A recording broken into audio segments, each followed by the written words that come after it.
I want you to imagine, just for a moment, that you're walking into your kitchen late at night. Right, the house is totally dark. Exactly. Maybe you're just grabbing a glass of water or something. You reach out, your hand brushes against the wall, and you flip a light switch. A completely automatic, thoughtless action. Right. In a fraction of a second, the room is just flooded with light.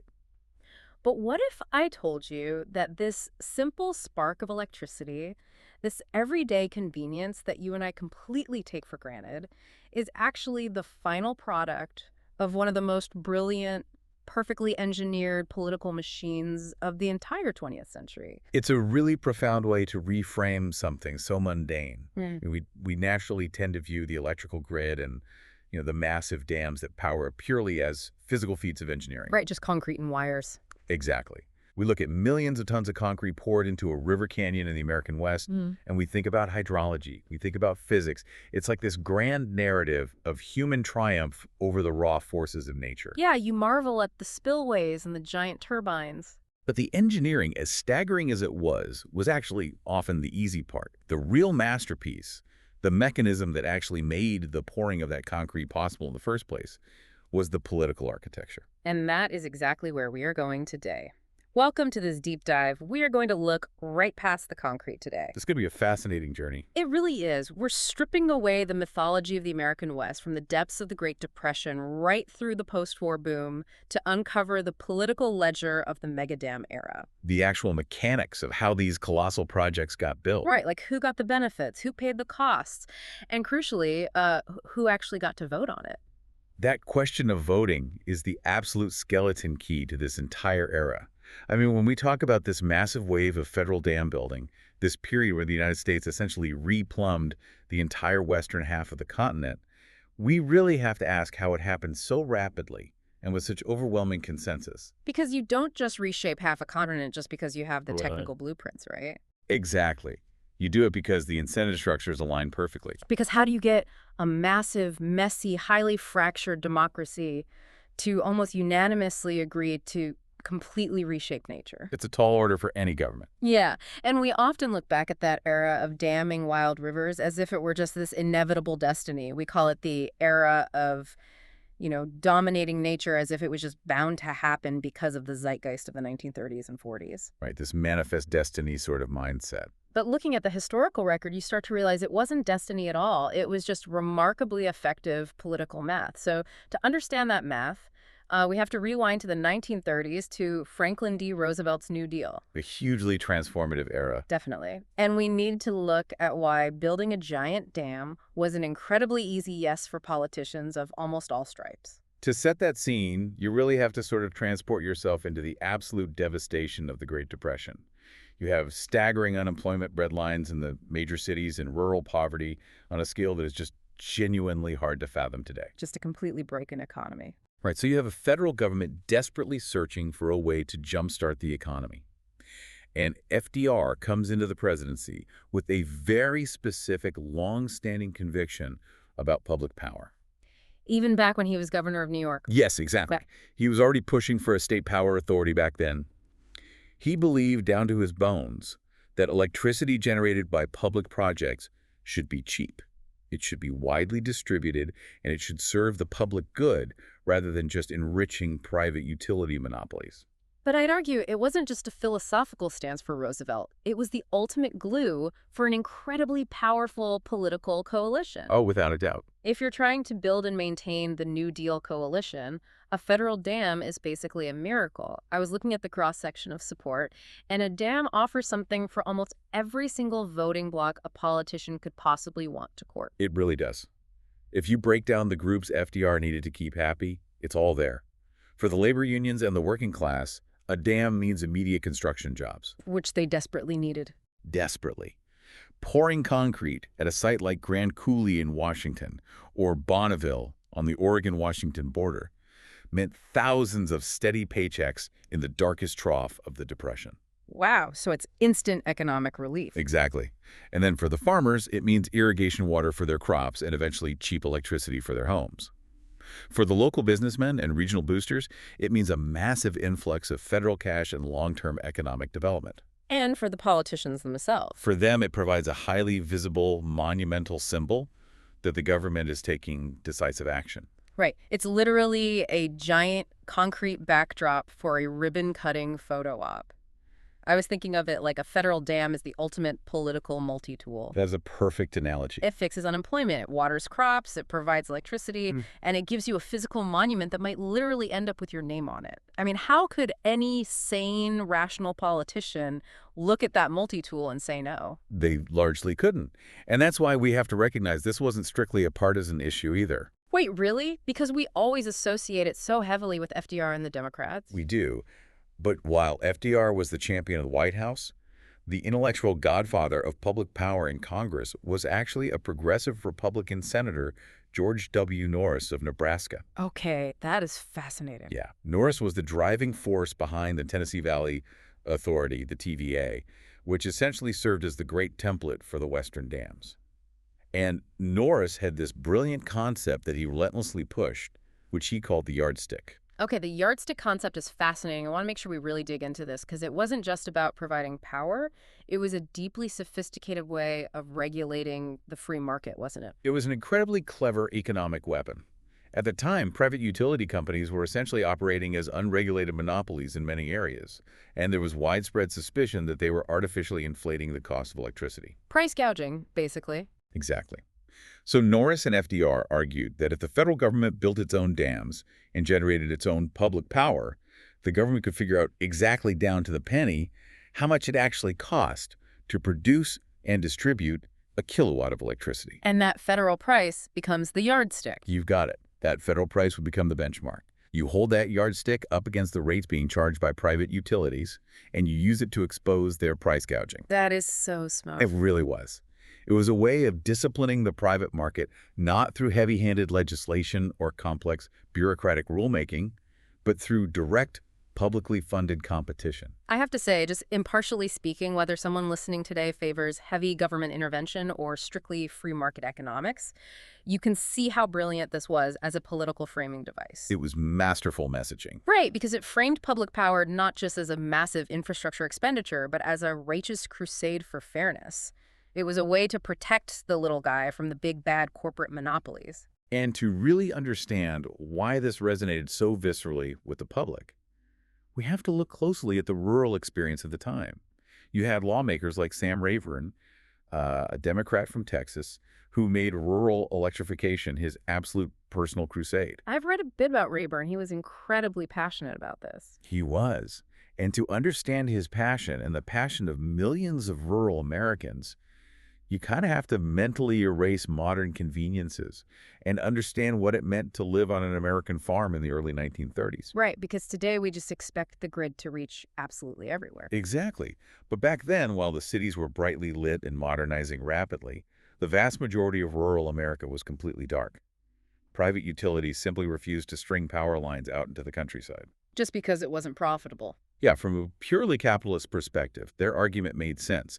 The farms were too far apart, the farmers were too poor, and the return on investment simply wasn't there. So they just ignored them. Right, so you had an entire population still living functionally in the 19th century. I want you to really imagine this as a listener. Think about your own grandparents or great-grandparents. You are doing all of your evening chores by the dim, flickering light of a kerosene lamp, which, by the way, is a constant fire hazard. It was incredibly dangerous. And you are milking cows by hand in the dark. You are pumping water by hand from a well, hauling heavy buckets of it into the house, and heating it on a wood stove just to wash clothes on a washboard or to take a bath. The manual labor is just hard to comprehend today. The sheer back-breaking physical toll of this, especially on women managing these farm households, is staggering to think about today. It was endless, brutal labor just to maintain a baseline of existence. So when politicians like Sam Rayburn, who grew up on exactly that kind of dirt farm in Texas, when he fought for cheap federal power, it wasn't just an abstract debate about macroeconomic policy. It was much more personal than that. Absolutely. It was about human dignity. It was about bringing their constituents, their neighbors, into the modern world. When the power lines finally reached those farms and lights came on, it was often described by the people who lived through it as a near-religious experience. I can entirely see that. You can absolutely imagine the sheer gratitude, You're a farmer who has broken your back for decades. Suddenly, because of a federal dam hundreds of miles away, you flip a switch and the darkness is banished. It changes everything overnight. You plug in a radio, and instead of being isolated, you are instantly connected to the news and culture of the entire world. You plug in a washing machine, and suddenly hours of grueling, knuckle-scraping labor are just erased. And that kind of profound, life-altering transformation doesn't just make people happy. Right. It breeds a very specific, deeply ingrained kind of political loyalty. It generates immense political capital. The benefits were very real. The jobs were real. The electricity was real. The irrigation was real.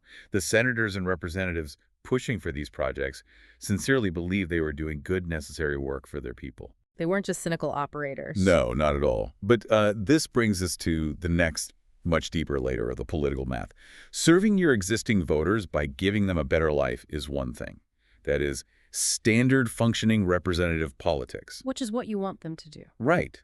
What makes this area uniquely fascinating, though, is how the government used electricity to actively, intentionally create brand new, highly organized voting blocks. And this is the mechanical genius of it. Because it is one thing to hand out a benefit like a tax cut or a subsidy and just hope people remember to vote for you in November. That's a passive strategy. Right. It's an entirely different level of political engineering to structure a program so that the beneficiaries have to organize themselves into permanent political lobbying groups just to receive the benefit in the first place. It's an incredibly active, aggressive strategy. So let's talk about the Rural Electrification Administration, the REA, which was created around 1935.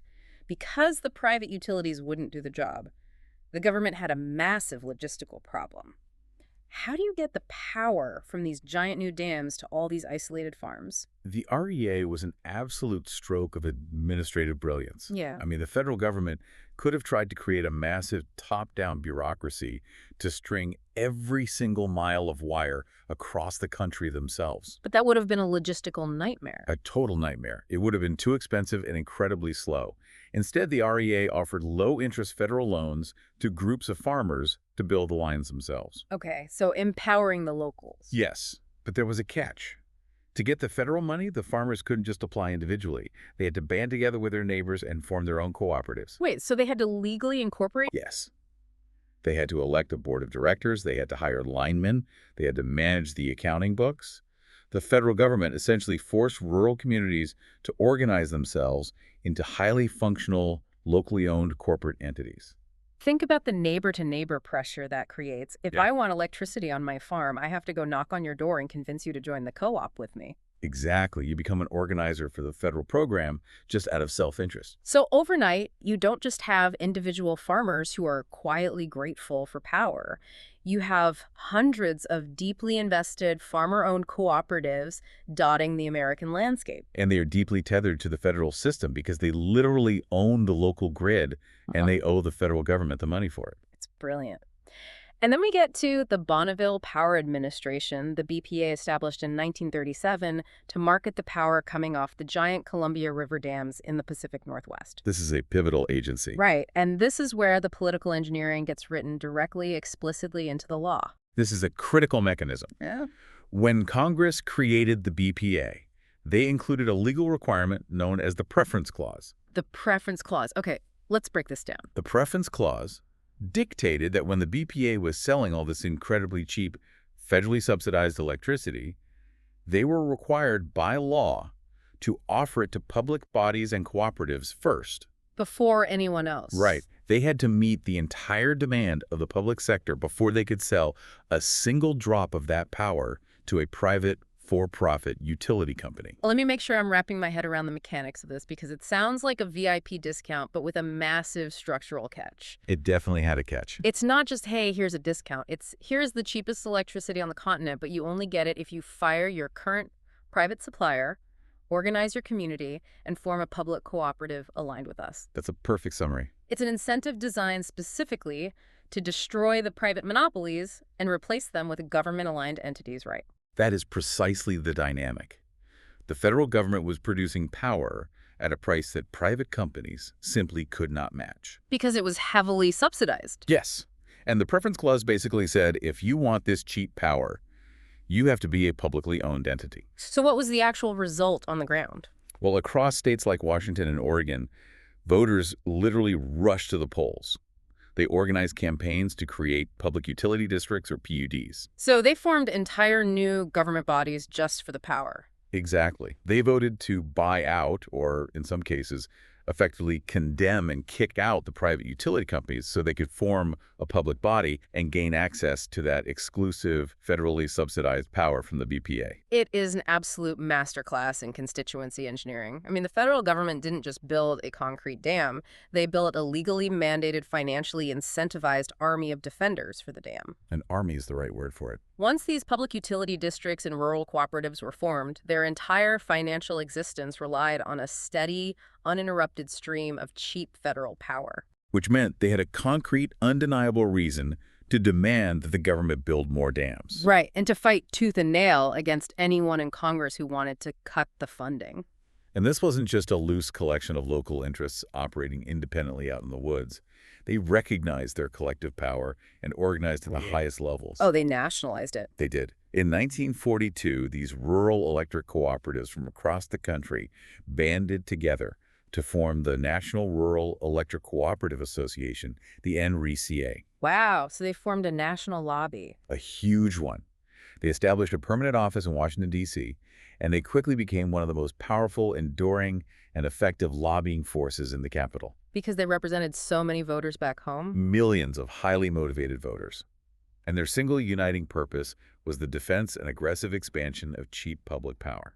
So when we ask the central question of this deep dive, how a democracy agrees to completely reshape a natural landscape, this is a huge piece of the answer right here. It's the engine that drives it all. You build a system where the very infrastructure of daily life, the lights in the kitchen, the radio in the living room, the milking machines in the barn, is tethered directly to the continuation of the dam building program. Yes, and you ensure that the people receiving that power are highly organized, legally incorporated, and highly motivated to vote for the politicians who keep the concrete pouring. It creates a perfectly self-reinforcing loop.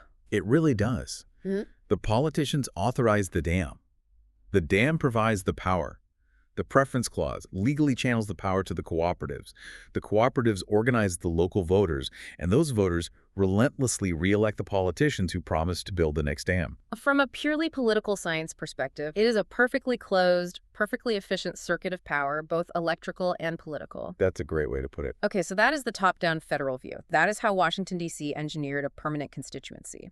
But as we transition to look at the local level, what really struck me in the historical record was that this wasn't just a mandate being aggressively pushed down from the federal government. No, the locals were pushing just as hard, if not harder. Right. The enthusiasm for these dams was being heavily, almost feverishly manufactured from the ground up by local civic leaders. We have to talk about the local boosters because the political theater they orchestrated is just incredible. The local booster is a quintessential, deeply influential figure in the history of the American West.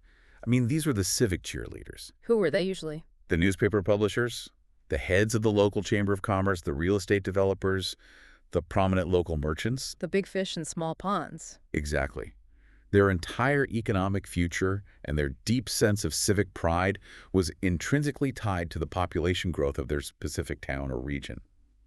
If the town grew, their real estate values skyrocketed, and their businesses thrived. And if the town stagnated, they lost their fortunes. It was that simple. And the absolute ultimate prize for a local booster in the early 20th century was a federal water project. We see this vividly in the Columbia River Basin. Oh, the Columbia River is the perfect case study for this. There is this trio of archetypal boosters in Washington state. You've got Rufus Woods, who is the publisher of the Wenatchee World newspaper, Billy Clapp, a local attorney, and James O'Sullivan, a contractor and tireless promoter. These guys were legendary in the region. And they didn't just jump on the New Deal bandwagon, right? I mean, they started their campaign way back in 1918. And long before the New Deal was even a glimmer in FDR's eye.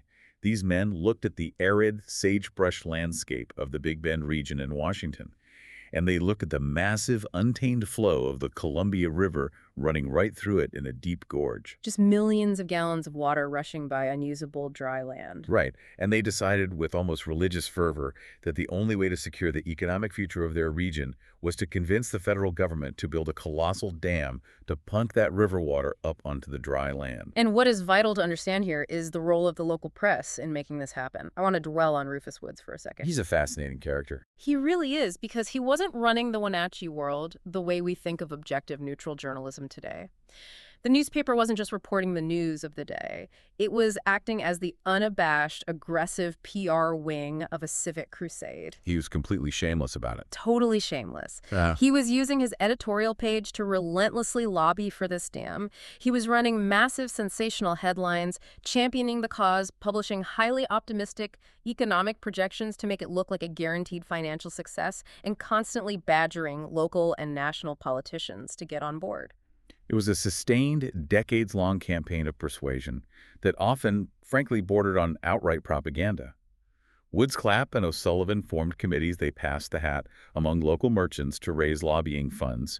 They traveled exhaustingly to Washington, D.C. to corner lawmakers in hallways. They were just relentless. They were trying to manufacture a sense of absolute inevitability. They needed to convince the rest of the country, and eventually the president himself, that this wasn't just a local pork barrel project designed to enrich a few real estate developers. All right, they had to frame it as a matter of grand national destiny. Exactly. Which brings us to the political theater. Yes, because when you are trying to sell a project of this staggering magnitude, a project that requires an unprecedented amount of federal money, you need to put on a show. And they put on quite a show. Let's talk about August 1934.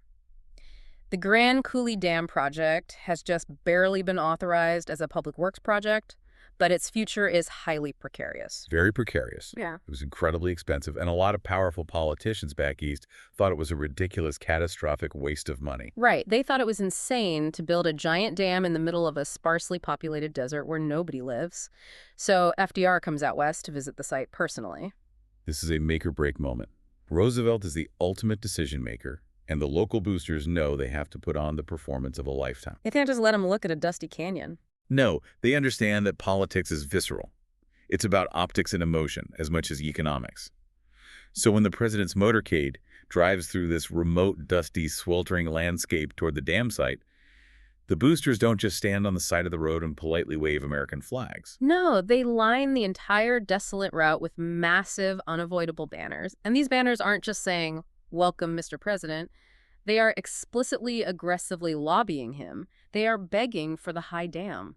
And we should probably explain what the high dam actually means in this context. Yeah, I should explain that. There was a huge debate at the time over whether to build a smaller, low dam just to generate some local power, or a massive, unprecedented high dam that could generate enough power to literally pump the river water up the canyon walls for a massive irrigation project. And the boosters, of course, wanted the high dam. Of course they did. It was the vastly more expensive option, but it was the one that would completely transform the region's economy. So they literally plastered their demands all over the landscape for the president to see through the window of his car.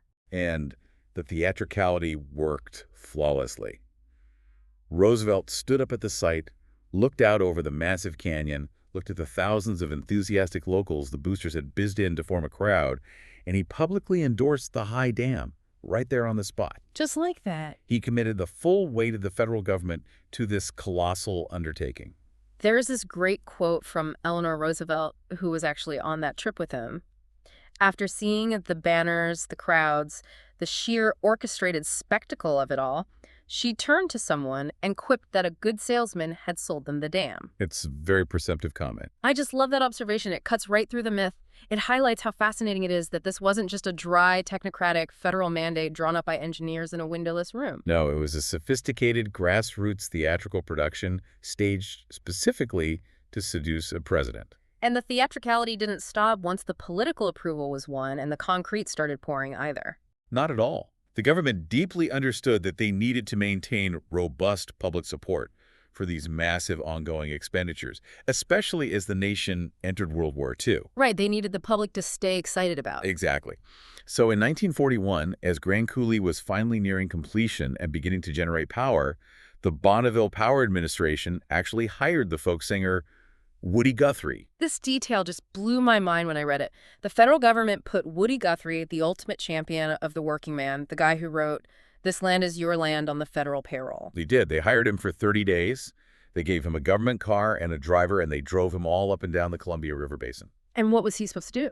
His explicit contractual job was to write songs about how magnificent the dams were and how public power was going to liberate the working man. That is just incredible. That is exactly where we get the famous song, Roll on Columbia. It is literal, state-sponsored booster culture. They were using folk music, a genre deeply authentically associated with the working class and the common people, to build a cultural, emotional constituency for a massive federal engineering project. So you've got Woody Guthrie singing, the locals are cheering, the president is sold, and the co-ops are organizing. You have this incredibly dense, highly motivated ecosystem of support. It's a very powerful alignment of interests. But a cheerleading squad and a folk singer can't pour 1,000,000 tons of concrete. Once you have the demand, you need the supply. Who actually inherits this mandate and builds the things? The actual task of building the dams was handed over to the bureaucratic machine. And what a ruthlessly efficient machine it became. Bureaucracies aren't usually known for being ruthlessly efficient. Well, this was a unique setup. The federal government essentially empowered two distinct, highly competitive agencies designed to do almost nothing but crank out dams.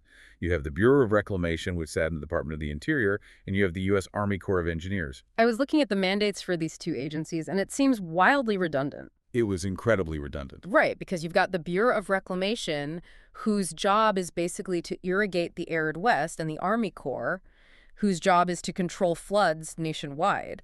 Didn't they end up just tripping over each other in the exact same river basins, fighting over the same water? They absolutely did.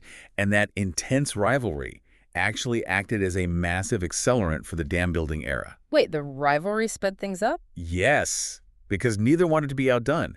The Bureau of Reclamation was established back in 1902, originally to, quote-unquote, reclaim the arid lands of the West through irrigation. They were deeply focused on the western states, bringing water to farmers and eventually generating hydropower to pay for the dams. And the Army Corps. The Army Corps of Engineers had a much older nationwide mandate focused on flood control and keeping navigable waterways clear for commerce. But as the 20th century progressed and the political demand for dams exploded, a dam became a dam, regardless of whether you justified it by calling it flood control or irrigation. So they start competing for the same real estate. If the Bureau of Reclamation identifies a Great Canyon for a dam, the Army Corps suddenly rushes in to propose their own dam, just upriver, right? Exactly. Both agencies wanted the enormous prestige, the massive federal budgets, and the expanding staff that came with building these mega projects. It's a turf war. A huge turf war. They began fiercely, almost viciously competing for congressional authorizations. If one agency didn't want to build at a specific site, the other one almost certainly would step in to claim it. So nothing got left on the table. Right. This rivalry ensured that essentially no potential dam site in the American West was ever ignored. There were superbly equipped bureaucracies whose sole institutional purpose was to convert congressional demand into concrete, and they were racing each other to do it. And this demand just absolutely explodes after World War II. From about 1945 to 1980, we see the post-war dam boom. They were plugging rivers across the West at a rapid clip. It was the golden age of dam building. And to understand how this was funded, we really have to break down the mechanics of the congressional pork barrel, because a dam became the absolute premium unit of political patronage. It was the ultimate prize to bring back to your district. Exactly. I want to spend some time explaining how this actually worked legislatively, because it wasn't just, individual bills for individual dams. It was handled through these massive omnibus bills, right? Yes. The mechanism was incredibly well established and highly structured. Congress would pass these massive overarching bills, typically the Rivers and Harbors Acts and the Flood Control Acts. And what did those look like? These omnibus bills were essentially giant legislative shopping lists. They contained hundreds of different projects: a dam in Idaho, a levee in Louisiana, a dredged harbor in New York, authorized district by district across the entire country, all bundled into one single piece of legislation. Let's unpack the actual mechanics of log rolling here, because this is how the pork barrel actually functions. It's an incentive structure. A very explicit one. Right. If I'm a senator from Idaho and I desperately want a multi-million-dollar irrigation dam for my farmers, I know that the senator from New York doesn't care about my farmers. Why would the New York senator vote to spend federal money in Idaho? Because of the log roll. The senator from New York might need federal funding to dredge a harbor in Brooklyn. Okay, I trade you. Exactly. Yeah. Behind closed doors in committee, the Idaho senator says, I will vote to authorize your harbor dredging in New York, but only if you vote to authorize my irrigation dam in Idaho. Quid pro quo. They trade votes. And when you multiply that dynamic across 50 states and hundreds of representatives, you get an omnibus bill where everyone gets a slice of the pie. It ensures that a majority of Congress has a vested local interest in passing the overall bill. And the economic beauty of this for the local politician is the asymmetry between who gets benefits and who pays the costs. That's the real magic of the pork barrel. When that Idaho senator secures the dam, the benefits are intensely concentrated locally. The local district gets the construction payrolls, the cheap power, the irrigation water, and the recreation on the new reservoir. It's an economic boom for that specific area. But the cost of building that multi-million-dollar dam is spread thinly across the entire national treasury. Every taxpayer in America, including the people in New York, pays a tiny fraction of a cent so that one specific district in Idaho can get a massive economic windfall. And if you are that senator, that is the ultimate political victory. You deliver an undeniable massive benefit to the very people who elect you, and you send the bill to millions of people who don't vote in your elections. It is a perfectly rational political maneuver. It is. This is why we see the emergence of what was called the liquid district. The liquid district. What's that? It was a term for lawmakers who were so adept at manipulating this omnibus system that they managed to secure endless chains of reservoirs for their constituents election cycle after election cycle. Their districts were practically underwater with federal projects. Wow. And this whole era and this self-perpetuating machine of appropriations was famously chronicled in Mark Reisner's influential book, Cadillac Desert, wasn't it? Yes, Cadillac Desert is the seminal text on this. Reisner argued that this system became a runaway train, a machine that built dams simply for the sake of keeping the bureaucracies funded, and the politicians elected long after the best geological sites were taken and the economic rationales became flimsy. Reisner's critique is very famous, framing it almost as a kind of political pathology.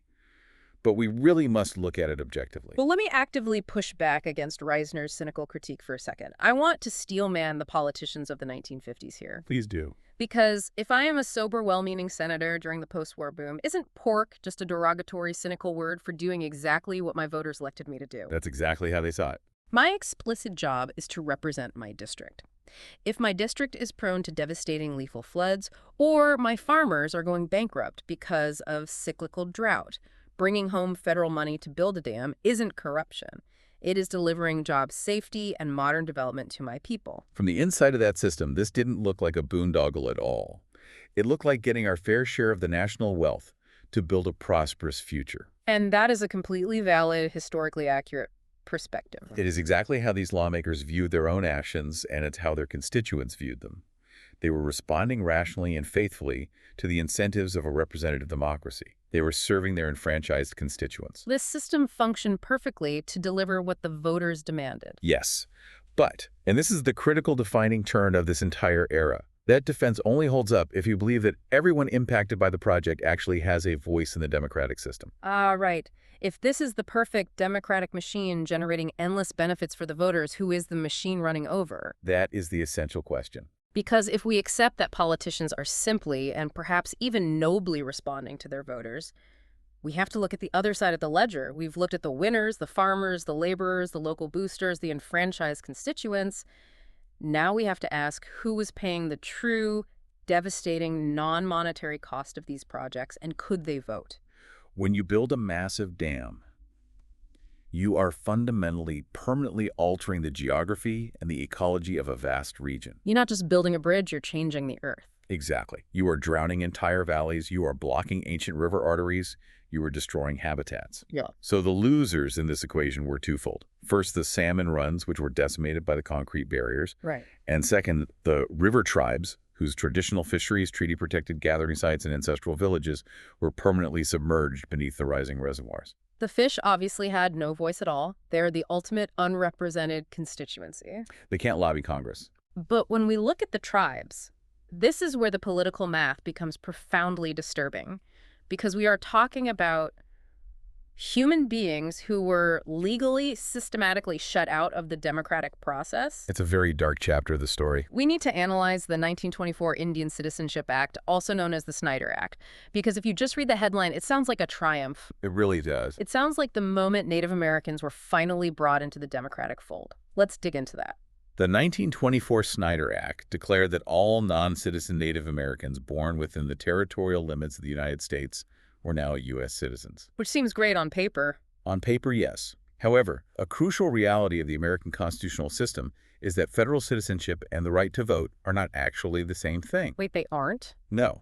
The U.S. Constitution largely leaves the administration of elections and the establishment of specific voter qualifications to the individual states. Oh, I see. So the federal government made Native Americans citizens on paper, but left it entirely up to the state legislatures to decide if those new citizens were actually allowed to walk into a polling place and cast a ballot. And the states, particularly in the West, where these massive water projects were being debated and built, they immediately went to work finding ways to ensure they could not vote right. They absolutely did. Let's dig into the actual mechanisms of this suppression. How exactly did local jurisdictions keep Native Americans out of the voting booth? The states employed a variety of legal maneuvers and administrative barriers, many of them closely mimicking the Jim Crow laws used to disenfranchise Black Americans in the Jim Crow South. So they were learning from other states. Yes. Some states used a residency argument. They claimed that because Native Americans lived on reservations, which were federal trust lands, they were not technically residents of the state itself, and therefore were ineligible to vote in state or local elections. That is just a breathtakingly cynical legal loophole. What else did they use? They widely applied the concept of guardianship.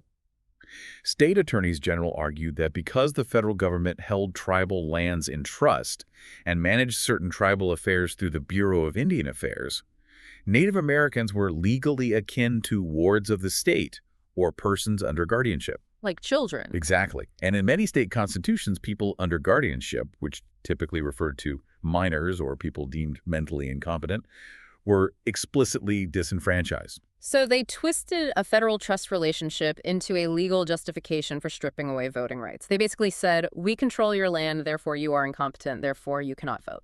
That was exactly the legal logic they used. And I want to emphasize that this wasn't just a brief, awkward transitional period right after 1924. The timeline of this suppression is incredibly long. I was looking at a federal survey conducted in 1938. That is 14 years after the Citizenship Act. Right in the middle of the New Deal dam boom. Exactly when projects like Grand Coulee and Bonneville are moving forward. That survey showed that 7 states were still actively legally barring Native citizens from voting. The timeline is staggering, and it's deeply sobering. Arizona and New Mexico, 2 states with massive Native American populations and massive federal water projects on the Colorado River and elsewhere, did not lift their outright legal bans on Native voting until 1948. 1948. And only then, following significant hard-fought state Supreme Court battles. Utah did not fully guarantee the right to vote to Native Americans living on reservations until 1957. I want to pause on 1957. In 1957, the Dallas Dam on the Columbia River was completed. A massive, devastating project. Right, and the completion of that dam famously drowned Celilo Falls. Celilo Falls was the economic, cultural, and spiritual center of Native American life in the Pacific Northwest for thousands of years. It was incredibly significant. It was a massive roaring waterfall where tribes gathered to fish for salmon, to trade, to socialize. And in 1957, the gates of the dam were closed, and in a matter of hours, the falls were completely silenced and drowned under a flat, slack water reservoir. It's going forever. And you were telling me that in that exact same year, in other parts of the West, Native Americans were still fighting just to get the legal right to cast a ballot. Yes, that is the reality. And even when outright state bans were finally struck down by courts, local county clerks and sheriffs used administrative tricks, literacy tests, poll taxes, and outright physical intimidation at the polling place to keep Native voters off the rolls. So even if the law changed, the practice didn't. Right. Meaningful, federally enforceable protection of their voting rights didn't truly arrive until the passage of the landmark Voting Rights Act of 1965. 1965. That is a crucial date to circle in red marker, because by 1965, the peak dam building decisions of the American West had already been made. The concrete was already poured. Grand Coulee was built, Bonneville was built, the Dalles was built. The massive projects that defined the post-war boom were already authorized, funded, and in many cases completed. It was a done deal. The very landscape of the West, the fundamental ecology of the rivers, had been permanently, irreversibly altered during a window of time when the people most negatively impacted by that alteration were systematically denied the ability to elect or unelect the politicians making the decisions. It is the emotional and analytical core of this entire history. I mean, the hidden political cost to tribal communities was devastating. Their ancestral villages were flooded, their ancient life-sustaining salmon runs were destroyed. All while they couldn't even vote against it. Exactly. Their explicit treaty rights were often ignored, minimized, or bought out for pennies on the dollar in the rush for development.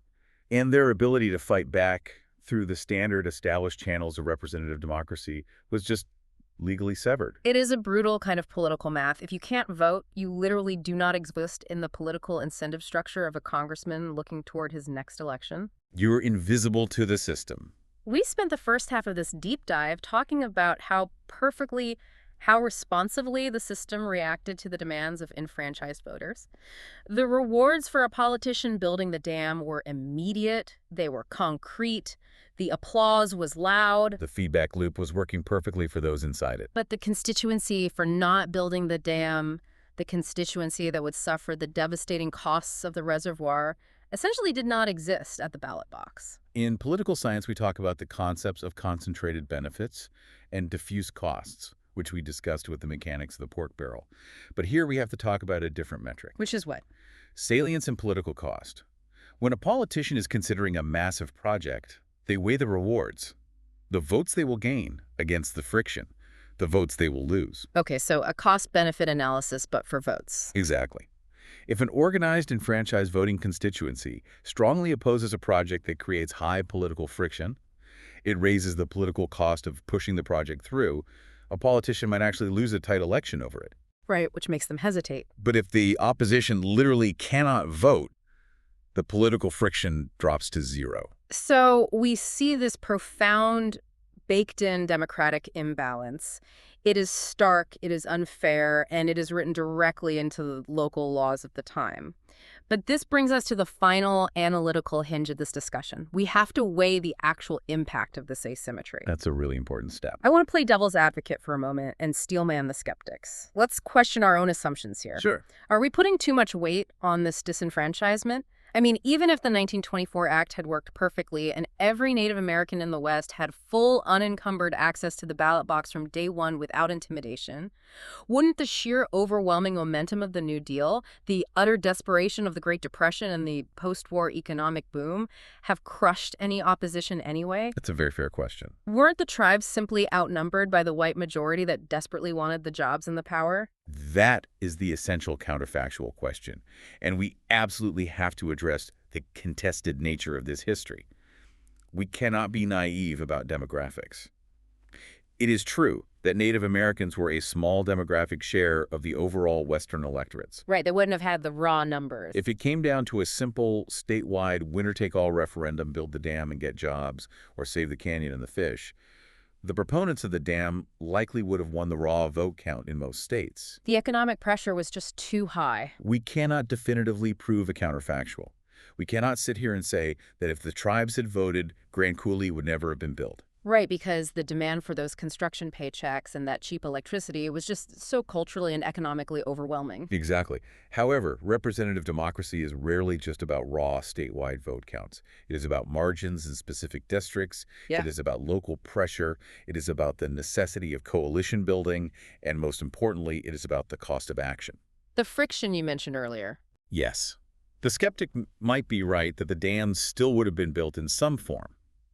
But the profound, world-altering difference is that the politicians would have had to pay a political price to build them, and they would have had to negotiate with the people paying the cost. Let me push on that. What does that political price actually look like in practice if the tribes had the vote and could exert that political friction? Well, if the tribes were a recognized and franchised voting bloc that local representatives had to court, the entire shape of the Megadam era might have looked different. In what way? Perhaps the dams would have been sited differently, moved a few miles up or down river to avoid flooding specific sacred sites, burial grounds, or crucial villages. Oh, small changes that make a huge difference locally. Right. Perhaps the Army Corps and the Bureau of Reclamation would have been forced by Congress to build effective fish ladders or invest heavily in salmon mitigation efforts from the very beginning. Rather than scrambling to do it decades later when the runs were already collapsing. Exactly. Perhaps the financial compensation for flooded lands would have been equitable, negotiated in good faith, rather than the often paltry sums that were forced upon tribes under the blunt threat of eminent domain. So by completely removing them from the electorate, the system didn't just guarantee the dams would be built, it guaranteed they would be built in the absolute most destructive, most expedient, least accommodating way possible, because there was zero political incentive for a politician to pause and compromise. That is the tragedy of the incentive structure. The total absence of political consequence for destroying these lands made the outcome infinitely easier to achieve. It just smoothed the path for the bulldozers. Completely. When a politician realizes that the opposition literally cannot vote them out of office, they don't need to negotiate, they don't need to mitigate, they just build. And this brings us back to the core thesis we started with. We look back at the mid-20th century and we label it the era of the domination of nature. As if it was just a philosophy. Right. We assume that Americans back then just had this sweeping ideological destiny to conquer rivers, that they were simply ignorant of ecology or completely indifferent to the environment, and that is why they poured all this concrete. But looking at the actual political ledger, the log rolling, the preference clauses, the disenfranchisement, it tells a very different story. It tells us that the domination of nature wasn't a philosophical destiny. It emerged directly from an uneven political logic. The politicians pushing these projects weren't necessarily acting out of some cartoonish, malicious desire to destroy nature. They were acting as highly rational actors within a very specific, deeply flawed incentive structure. The democratic system rewarded them massively for building and shielded them completely from the political fallout of the destruction they caused. They responded to the signals the system gave them. It is a sobering realization. It strips away the romantic mythology of the era and replaces it with the cold, hard, mechanical reality of who holds power and how that power is wielded. And it forces us to recognize that the history of our landscape, the physical reality of the rivers we see today and the power grid we rely on every single day, was shaped not just by brilliant engineers and hydrologists, but by the specific legal boundaries of who was allowed to participate in the American democracy at that time. So to briefly recap this immense journey we have been on today, the era of the megadam in the American West was powered by an undeniable, highly effective political logic. It was a very powerful machine. There were real, tangible, life-changing benefits for real people.